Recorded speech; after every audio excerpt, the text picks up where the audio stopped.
Il-President onorarju tal-Aqda Repubblika, Robert Akulina, sejjaħ is-sentenza tal-Maġistrat Nadine Santlija dwar il-Bank Pilatus bħala perverżjoni tal-ġustizzja.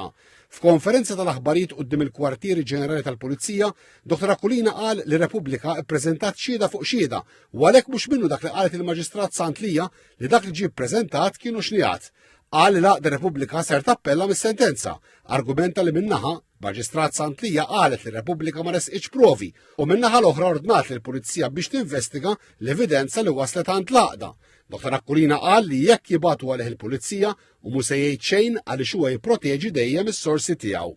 B'reazzjoni il-Prim Ministru Robert Abela esprima solidarjetà mal-Maġistrat Nadine Santlija għal dawk li sejjaħ attakki fuq il-ġudikatura li mhumiex aċċettabbli f'soċjetà demokratika. Fuq il-mezzi soċjali Dr. Abela qal li huwa għajb li dik li sejjaħ bħala l-fera estremista tal-Partit Nazzjonalista ħarġet tattakka lil qorti li kixfet kemm l-Aqda Repubblika tabbuża bil-proċess ġudizzjarju. Il-Prim Ministru qal li dawn mhuma xejn ħlief estremisti li jridu qrati li jiddeċidu dak li jridu huma, inkella jattakkawhom. Żied jgħid li għax il-qerq tagħhom inkixef qegħdin jippruvaw ibeżżgħu lill-pulizija ħalli ma tinvestigahomx kif semmit il-qorti. Dr. Abela qal li dmiru li jieqaf bis-saħħa lil dawk li sejjaħ l-ipokriti tas-sewwa. B'reazzjoni il-Partit Nazzjonalista qal li l-Prim Ministru jaf sew x'inhu attakk fuq il-ġudikatura. Il-Partit Nazzjonalista kompla jgħid li attakka l-istituzzjoni tal-ġustizzja min skontu jipprova jwaqqaf lill-maġistrati u l-imħalfin milli jaqdu dmirhom, min jipprova jwaqqaf lill-ċittadini milli jitolbu inkjesta u min jipprova jxejjen ir-riżultati ta' inkjesta maġisterjali. Il-Partit Nazzjonalista wara l-fema li l-unika persuna li għamel xhur jattakka lill-ġudikatura kien Robert Abela li qal tiegħu qiegħed jipprova jagħtih lil ħaddieħor.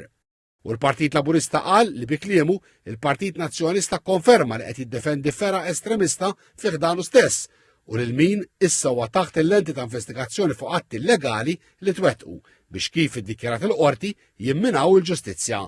Il-Partit Laburista qal li dan huwa ta' għajb għal min jgħid ħafra fuq is-salta ta' dritt iżda meta l-istituzzjonijiet ma jdoqqux id-diska tiegħu jispiċċa jippersegwithom.